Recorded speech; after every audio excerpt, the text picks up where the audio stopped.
ఆమోస్ గ్రంథం 2వ అధ్యాయము 9-10 వచనాలు.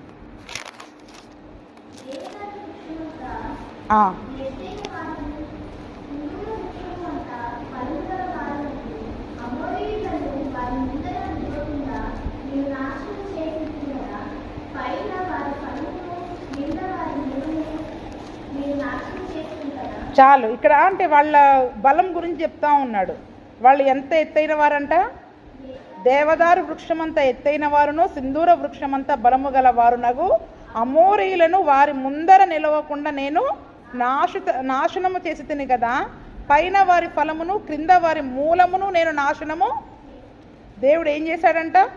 దేవుడు మన పక్షముగా ఉండి యుద్ధం చేస్తే పైన ఫలం ఉండదు, కింద మూలం ఉండదు. అంటే కింద వేరుండదు, పైన దాని ఫలాలు అంటే దానికి సంబంధించింది ఏది కూడా ఉండదు. అంటే అమోరీయుల యొక్క బలము వారిని దేవుడు ఏ రీతిగా నాశనం చేశాడో, మరి ఎన్నడూ కూడా అది వారు వీరిని ఇబ్బంది పెట్టకుండా ఎలా నాశనం చేశాడో దేవుడు అక్కడ చెప్తా ఉన్నాడు. అంటే దేవదారు వృక్షమంతా బలమైన సమస్యలైనా కూడా దేవుడు ఎలా చేస్తాడంట?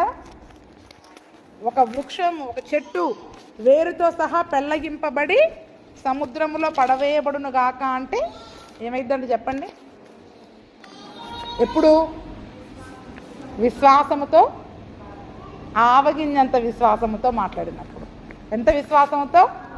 ఆవగింజంత విశ్వాసముతో మాట్లాడితే ఒక చెట్టు వేళ్లతో సహా పెళ్ళగింపబడి, అంటే ఆ సమస్య వేళ్లతో సహా పెళ్ళగింపబడి వెళ్ళిపోద్ది. పట్టుదలతో మనం ప్రార్థన చేస్తూ, విశ్వాసము కలిగి మెలకువగలిగిన ప్రార్థనా జీవితమును చేస్తూ మనము నిజముగా ఆ సమస్యలపైన జయము పొందుకుంటే గనక అవి ఎన్నటికీ ఇంకా మళ్ళీ మన జీవితంలో కనబడవు. నిజంగా అటువంటి కృప, పట్టుదలతో కూడిన ప్రార్థనా జీవితము, మెలకువ కలిగిన విజ్ఞాపన జీవితమును దేవుడు మనకందరికీ దయచేయునుగాక.